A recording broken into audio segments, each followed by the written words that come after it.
राधा जी एक आम मध्यम वर्गीय परिवार की मुखिया थी। वे अपने बेटे शुभम और बहू मनीषा के साथ रहती थी।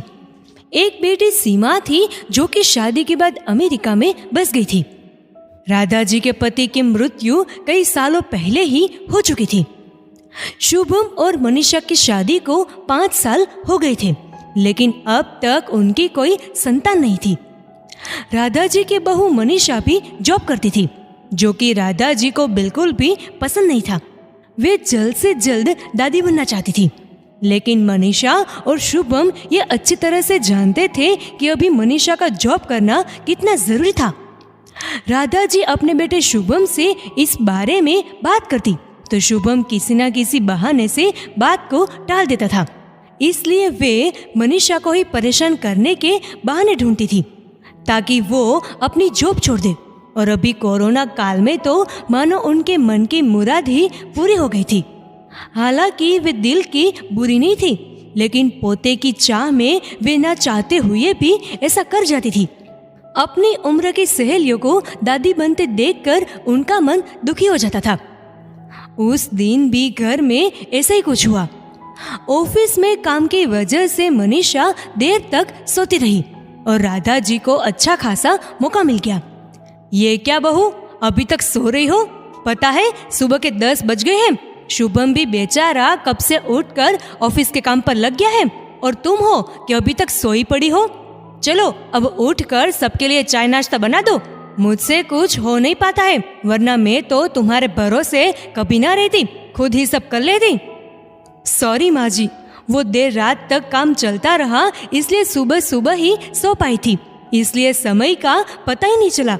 आप चलिए, मैं अभी जल्दी से आती हूँ। मनीषा ने सोते हुए कहा। हाँ हाँ ठीक है, मेरा कुछ नहीं, पर शुभम को देख लो, उसे कुछ चाहिए तो नहीं?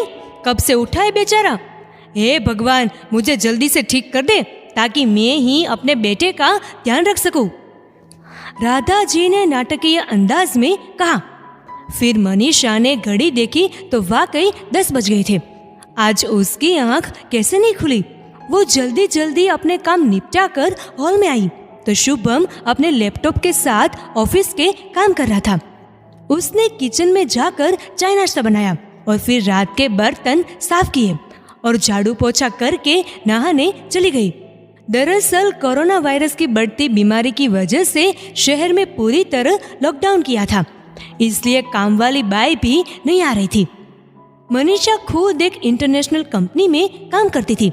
उसका ऑफिस टाइम निश्चित नहीं था, अधिकतर उसे रात में देर तक काम करना होता था।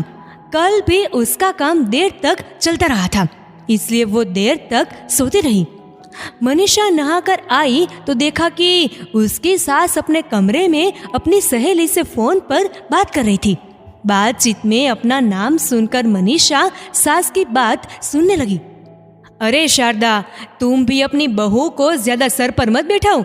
बहू को ज्यादा उड़ने दोगी तो कल को अपनी नौकरी के चक्कर में वो तुम्हें ही घर की नौकरानी बनाकर छोड़ेगी। मैं तो भाई शुरू से ही मनीषा के नौकरी करने के खिलाफ थी। अब करे नौकरी शौक से, पर साथ साथ घर के काम भी करे। मैं तो बदन दर्द का बहाना बनाकर बैठ जाती हूँ, नहीं तो सारे काम का बोझ मेरे सिर पर आ गिरता। मैं तो कहती हूँ तुम भी यही किया करो। सास की बात सुनकर मनीषा की आंखों में आंसू आ गए। वो जिस सास को बीमार समझकर उनकी दिन रात सेवा करती है, उन्हें एक गिलास तक उठाने नहीं देती है।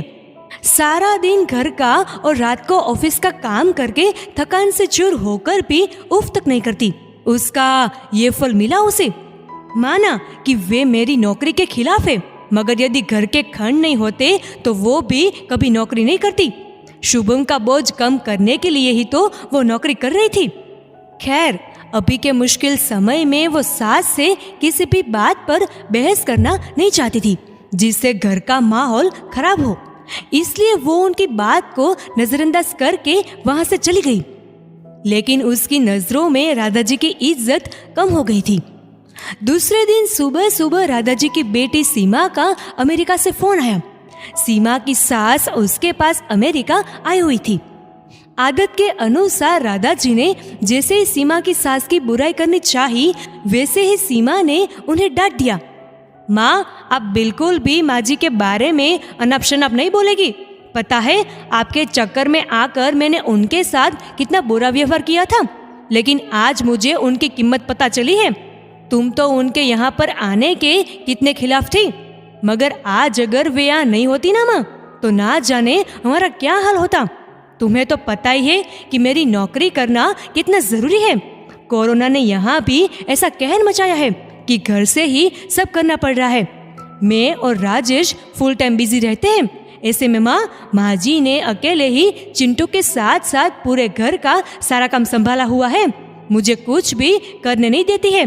अगर वे नहीं होती तो माँ, हमारा क्या होता, ये सोचकर ही रोकटे खड़े हो जाते हैं। सच में माँ, वे कोई साधारण महिला नहीं है, बल्कि मेरे लिए तो देवी के समान है। मेरे इतना अपमान करने के बावजूद भी। और सीमा रोने लगी। उसने फोन कट कर दिया। सीमा की बात सुनकर राधा जी की भी आंखें भर आई। उन्हें अपनी भूल का एहसास हो गया था। मनीषा तो वाकई उनका कितना ख्याल रखती है। उनकी कड़वी से कड़वी बात का भी बुरा नहीं मानती है, उल्टे जवाब भी नहीं देती है। वाकई अभी का समय तो एक दूसरे को हौसला देने का है, सारे शिकायतें भूलकर एक दूसरे की मदद करने का है। तो फिर वे स्वार्थ में कैसे अंधी हो गई थी, इतना कैसे गिर गई थी कि ऐसे मुश्किल समय में अपने ही परिवार की सहायता नहीं कर सकती थी। उन्होंने उसी समय मनीषा को बुलाकर उसके सिर पर प्यार से हाथ फेरते हुए कहा, मनीषा, आज से घर के कामों की आधी जिम्मेदारी मेरी रहेगी। मैंने आज तक तुम्हें जो भी कहा और किया उनके लिए सॉरी। चलो अब तुम जाकर आराम करो, खाना मैं बना लूंगी। इधर सास का बदला हुआ रूप देखकर मनीषा के भी आंखों में खुशी के आंसू आ गए और अपने सास के प्रति उसके मन में फिर से पहले वाला सम्मान वापस आ गया था। दोस्तों, शायद हमारे जीवन में मुश्किल समय आता ही इसलिए है कि हमें एक दूसरे की अहमियत का पता चले। अपनी गलतियों का एहसास होने और आगे बढ़कर माफी मांगने से वाकई इंसान छोटा नहीं बल्कि बहुत बड़ा हो जाता है, राधा जी की तरह। दोस्तों, इस वीडियो को लेकर आपकी क्या राय है, नीचे कमेंट करके जरूर बताइएगा। अगर आपको ये वीडियो अच्छा लगा हो तो इस वीडियो को लाइक करिएगा, शेयर करिएगा ज़्यादा से ज़्यादा लोगों तक, और ऐसे ही और भी इंस्पिरेशनल वीडियोस के लिए सब्सक्राइब करें हमारे यूट्यूब चैनल को और फेसबुक पर फॉलो करें हमारे पेज को। धन्यवाद।